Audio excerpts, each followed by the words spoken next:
Por que o Papa não é o Anticristo? Neste vídeo, vamos esclarecer um dos maiores equívocos e teorias conspiratórias que circulam há séculos. A ideia de que o Papa seria o Anticristo.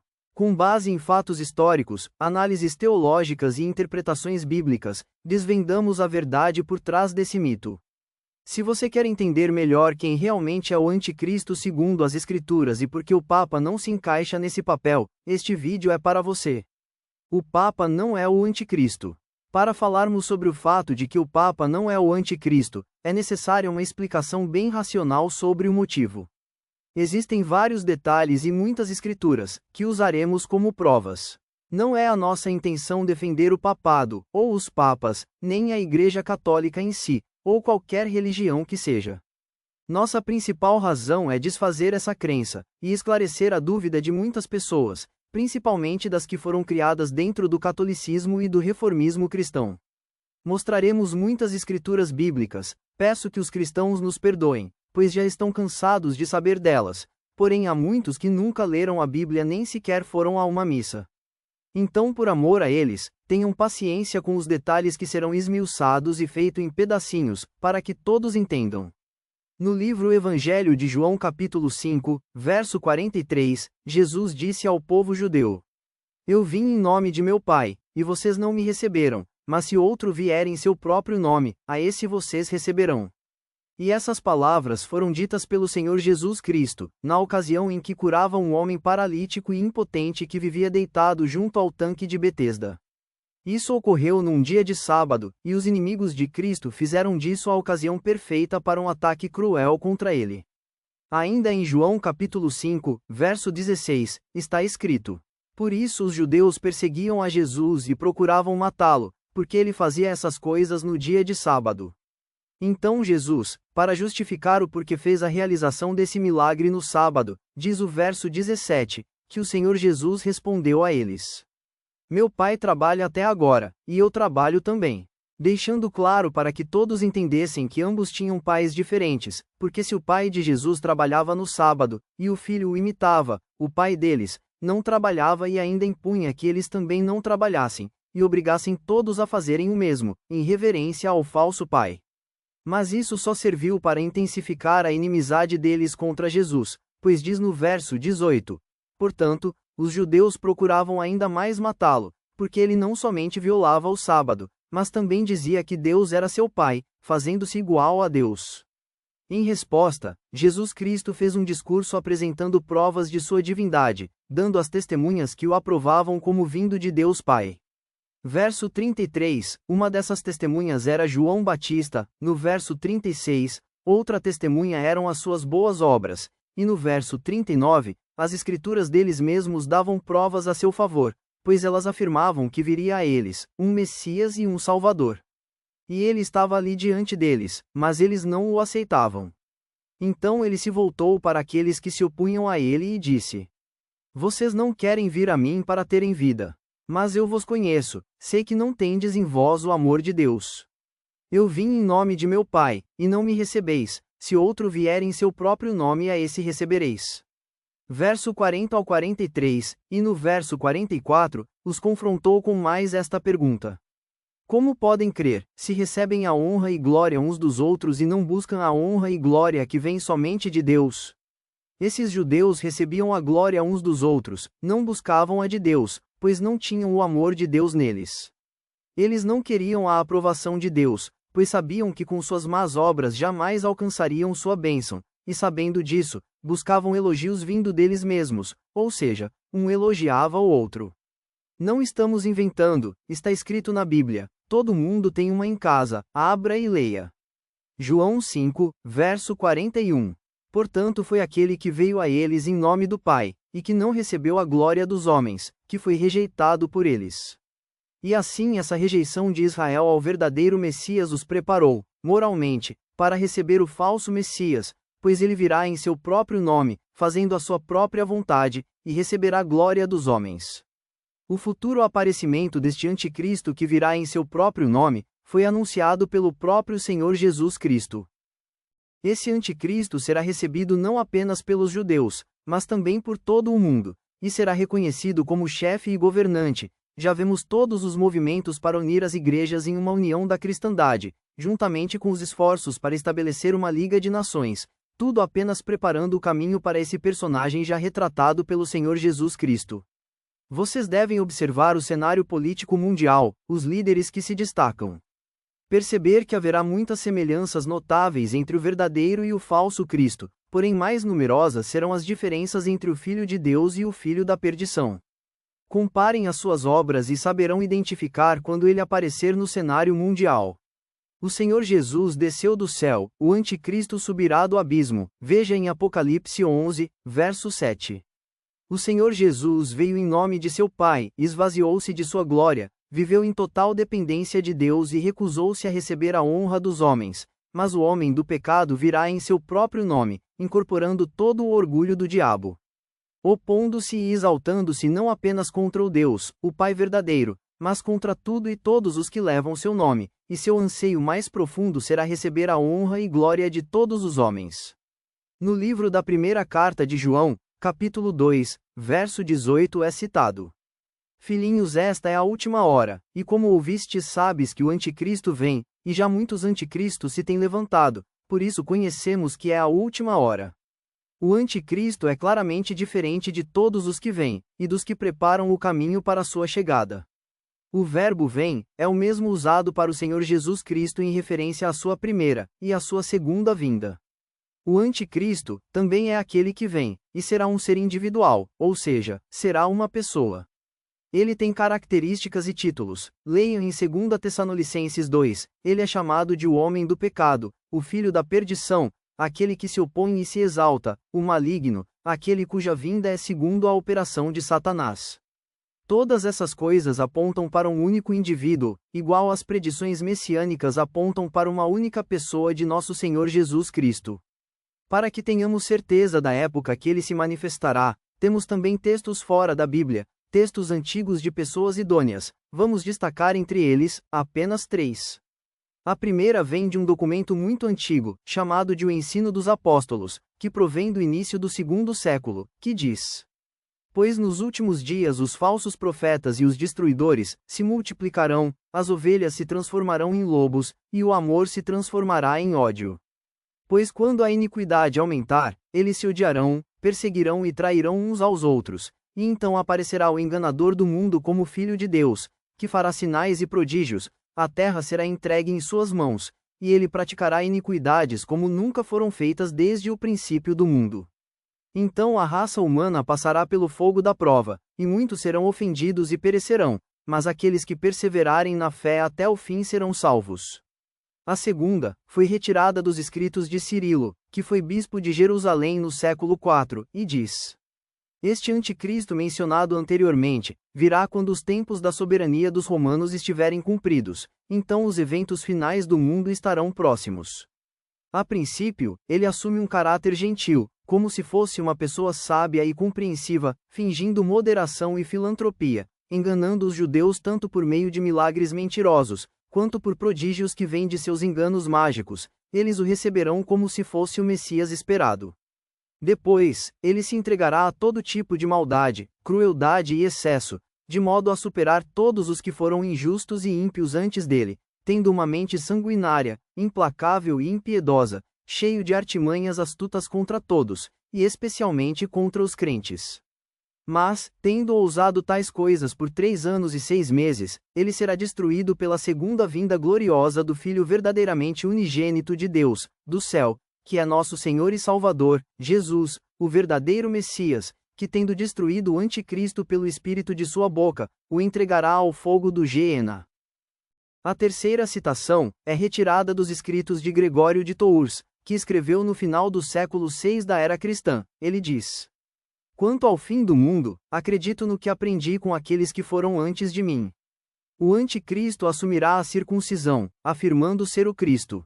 Ele então colocará uma estátua, para ser adorada no templo de Jerusalém, como lemos que o Senhor disse: vereis a abominação da desolação no lugar santo. A intenção de trazer essas 3 citações de antigos escritores sobre o assunto, não é menosprezar os atuais, mas sim mostrar que desde o início da era cristã, todos já sustentavam que o anticristo seria uma pessoa real, de carne e osso, um judeu, alguém que com toda força e poder se oporia ao verdadeiro Cristo. Não defenderemos o Papa, nem temos nada de bom a dizer sobre esse sistema nocivo do qual ele é o líder. Pelo contrário, há inúmeras denúncias de seus delitos e suas maldades, irreparáveis a tantas pessoas, sem contar na presunção do Papa em se achar o vigário infalível. Todos sabem que o papado é marcado, ao longo de sua história, por arrogância, idolatria terrível e na crueldade da Inquisição. Mas ainda assim, existem muitas escrituras que nos impedem de acreditar que o papado seja o anticristo. O anticristo que virá, será o filho da perdição, ele superará e tirará o brilho de qualquer pessoa má e perversa, que já governou nessa terra, sua monstruosidade será brutal e maior que de Nero, Calígula, Hitler, Mao Tse-tung, Napoleão ou Mengele. Há muitos pontos em comum entre o anticristo e os papas, e sem dúvida, o sistema papal deu mostra de como agirá o homem do pecado. No entanto, o papado de Roma não é o anticristo, vejamos 12 provas disso. Número 1. O anticristo é uma pessoa única. Podemos falar que ele agirá através de um sistema anticristão, mas não o atual sistema romano, ele agirá através do sistema judaico, um sinédrio, e julgará pelas leis mosaicas. Pois tão verdadeiramente quanto Cristo é o título de uma pessoa única, o Filho de Deus, o anticristo será uma pessoa única, será o filho de Satanás. Ou seja, se é uma pessoa, então não pode ser um sistema. Número 2. O anticristo é judeu de sangue puro. O anticristo será um descendente linear de Abraão, porque ninguém, exceto um judeu de sangue puro, poderia se impor sobre o povo judeu e ser aceito como o seu tão esperado Messias. Este é um argumento que não pode ser contestado por aqueles que acreditam que o Papa é o homem do pecado. Nenhum judeu foi Papa no sentido de ser eleito Papa e ainda assim manter sua fé judaica. O papado é o cargo máximo da Igreja Católica, e aderir à fé católica é um requisito para se tornar Papa. No entanto, houve casos de pessoas de origem judaica que se converteram ao catolicismo e, depois foram eleitas papas, como é caso do Papa Clemente I. Até onde sabemos, nenhum israelita de sangue puro ocupou a sé papal, fato que seria tido como blasfêmia pelo fato de Roma servir a vários deuses e santos. E certamente nenhum judeu deixaria seu Deus único. Número 3. O anticristo é um mau pastor para seu povo. Em Zacarias 11, versos 16 e 17, diz: Pois vou pôr um pastor para cuidar do meu rebanho, mas ele não vai se preocupar com as ovelhas que estiverem em perigo, não vai procurar as que se perderem, não vai tratar das que se machucarem, nem vai cuidar das que estiverem cansadas. Pelo contrário, ele comerá a carne das mais gordas e não deixará nem mesmo os cascos. Ou seja, ele será um mau pastor para o rebanho do seu Deus, e isso não poderia se aplicar à linhagem dos papas. Vemos os papas submissos a eles e não o contrário.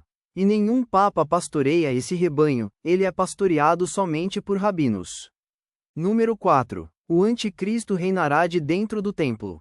Em 2 Tessalonicenses 2, verso 4, aprendemos que o homem do pecado se assentará no templo de Deus, e a Basílica de São Pedro em Roma não é chamada assim. Muitos dizem que esse templo se refere ao corpo humano, que as Escrituras também chamam de templo de Deus. Que esse corpo humano receberá uma marca, algo tecnológico habitando dentro do corpo, que dará poder de controle a esse anticristo. Mas o importante a destacar aqui é que o templo no qual o anticristo se assentará será o templo reconstruído dos judeus, que já está totalmente pronto para ser erguido, em Jerusalém, e não na Itália. O povo judeu não se empenharia com tanto zelo sacerdotal, para construir um templo inútil. Provavelmente muito em breve a mesquita de Omar será substituída por um templo judaico, antes que o Senhor Jesus retorne à terra. Número 5. O anticristo será recebido primeiro, pelos judeus. Isso fica claro na passagem bíblica, que destacamos logo no início desse vídeo. Eu vim em nome de meu Pai, e vocês não me recebem. Se outro vier em seu próprio nome, a esse vocês vão receber. Assim temos mais uma prova de que esse anticristo não pode ser o papado, pois os judeus nunca vão declarar submissão e fidelidade a nenhum papa. Número 6. O anticristo fará uma aliança com os povos árabes. Em Daniel 9, verso 27, lemos: Esse rei fará aliança com muitos povos, que durará 7 anos, mas quando passar a metade desse tempo, ele acabará com os sacrifícios de animais e as ofertas de cereais no templo. Aquele, a quem se refere aqui, como fazendo esta aliança de 7 anos, é o príncipe que virá, ou seja, o anticristo. Ele será o chefe do império de 10 reinos, e estes reinos não são os povos árabes. Porém, essa aliança de poder, com a qual o príncipe fará com povos, se trata dos povos árabes, pois eles também seguem um Deus único, e nunca se sujeitariam à religião politeísta do Papa, mas sim aos seus parentes por meio de Abraão. Como é dito em Gênesis capítulo 25, versos 23 a 25, que o filho menor, Jacó, reinaria sobre Esaú, o filho mais velho. Se fizermos uma reflexão, tendo como ponto de partida que o templo de Deus é o corpo humano, o versículo 27, pode estar se referindo à retirada da oferta de cereal, como uma forma de trazer a fome. Hoje há uma fome, que é causada pela retirada do cereal daquele povo, e veja que por aliança a Israel, nenhum povo árabe se oferece para intervir nessa luta, e nem deixa chegar ajuda humanitária a esse povo através de seus territórios.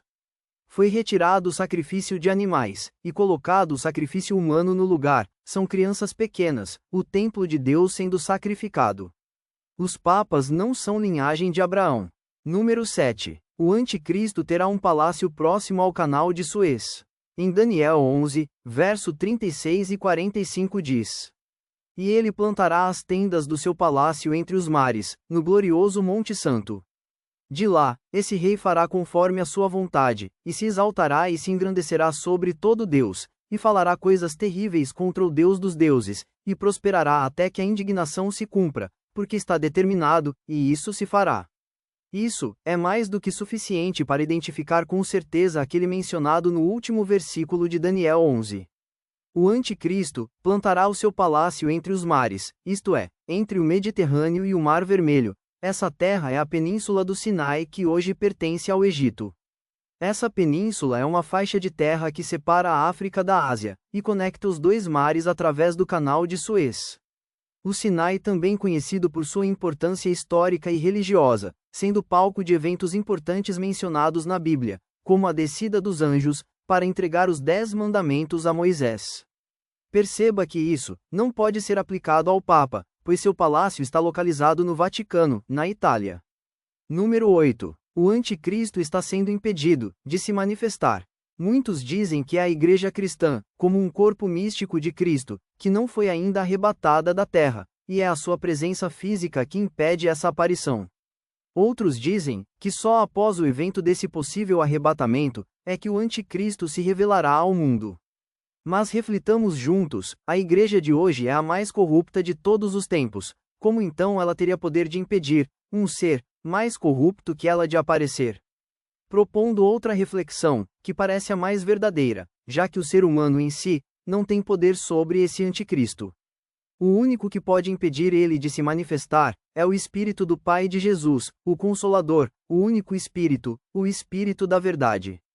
Leia em João 14, verso 16, Jesus disse: Eu pedirei ao Pai, e ele lhes dará outro auxiliador, o Espírito da verdade, para ficar com vocês para sempre, e no verso 17, diz que o mundo não pode receber este Espírito. E por que somente o Espírito da verdade teria esse poder? Porque onde há verdade, a totalidade da mentira não se expôs sem máscaras, pois seria desmascarada na hora. E o anticristo não quer que as pessoas saibam quem ele é de fato. Por isso não pode ser a igreja cristã, nem o sistema papal, pois eles já estão manifestos, estão revelados, já existem há mais de 1000 anos. Número 9. O anticristo aguarda que este impedimento seja retirado. O anticristo não tem poder para retirar esse impedimento. Não é algo físico, que se possa tocar e fazer deixar de existir. Caso ele tivesse esse poder, já teria usado e estaria reinando há muito tempo. Muitos cristãos já morreram, muitas igrejas cristãs já foram destruídas, ou seja, não é isso que o impede. Paulo fala nestes versos sobre a revelação do homem do pecado, que desde aquela época já perturbava os discípulos de Cristo. No verso 2, Paulo diz: Não fiquem assustados se alguém afirmar que o dia do Senhor chegou, pois antes que esse dia chegue, haverá uma grande revolta contra Deus, e terá que aparecer o perverso, que já está condenado ao inferno. No verso 7, Paulo diz que a misteriosa maldade já está agindo, e o que está para acontecer acontecerá, mas somente quando for afastado aquele que o detém. Note que ele diz, aquele, observe essa palavra, aquele, ou seja, só pode ser o Espírito do Pai, que está garantindo que o tempo siga conforme está determinado pelo Pai. E quando o tempo do fim de fato se aproximar, ele se afastará por conta própria, para que o perverso se apresente e reine por um breve tempo, apenas o suficiente para que o Filho volte, e o destrua de vez. Esse tempo, diz em Apocalipse 13 verso 5, que será de 42 meses, já em Apocalipse 17 verso 12, diz que é por 1 hora, portanto quanto a isso não se pode afirmar nada, já que há muitos enganos e mentiras neste livro. Mas perceba que a Igreja Romana, e o Papado com sua Inquisição, não retiraram nada do caminho do Anticristo, e nem tem poder para fazer com que ele apareça. Número 10. O Anticristo negará tanto o Pai quanto o Filho. Em 1 João 2, verso 22, diz que quem é o Anticristo, senão aquele que nega o Pai e o Filho. Esta escritura não fala de negação virtual ou secreta, mas de uma negação real e verbal. E Roma sempre sustentou em seus concílios e credos, nos seus símbolos de fé e adoração, a afirmação a Deus e ao seu Filho. Não que o Cristo deles seja o verdadeiro, pois já sabemos que não é. Isso é assunto para outra conversa, em outro vídeo talvez. O fato concreto é que eles têm uma confissão de fé, desde a época do Concílio de Trento, em 1563 da era cristã, todo católico romano tem que confessar. Creio em Deus Pai, e no Senhor Jesus Cristo, e no Espírito Santo, Senhor e doador da vida, que procede do Pai e do Filho. O Papa reconhece tanto o Pai quanto o Filho, ele se confessa ser um servo de Deus e também seu adorador, e abençoa o povo não em seu próprio nome, mas no da Santíssima Trindade. É fato comprovado diante de todos e nas mídias, que o único povo que nega o Pai e o Filho, e os odeia abertamente com toda a força, alma, corpo e mente, é o povo judeu que ainda espera pelo falso Messias. Isso é mais uma prova de que o papado não é o Anticristo. Número 11. O Anticristo exalta a si mesmo, como sendo o próprio Deus. Em 2 Tessalonicenses 2, verso 4 e também em Daniel 11, verso 37, diz que ele a si mesmo exaltará, desprezará todos os outros deuses, e dirá que ele é o próprio Deus habitando entre os homens.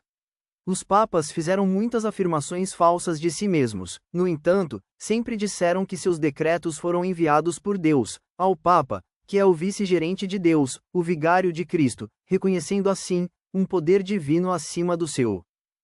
Número 12. O Anticristo destruirá o papado. Sabe-se que Roma ajuda o povo que espera o Anticristo, e também que o papado, como foi mostrado aqui nas Escrituras, é tido como a besta que o ajuda. Mesmo ela sendo um ajudante do demônio, não será amada nem poupada. Essa besta também é conhecida como a prostituta que se vendeu a muitas religiões, se tornando politeísta, ela terá que ser eliminada para que o Anticristo reine absoluto.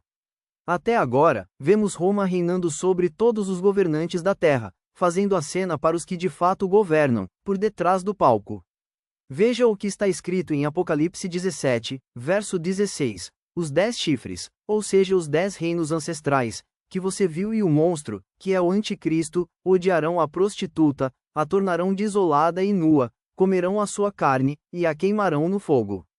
Comerão a sua carne, significa que eles a usam em benefício próprio até que se satisfaçam e vejam concluídos seus objetivos. Quando ela não servir mais, a destruirão por completo, isso é o que significa queimar.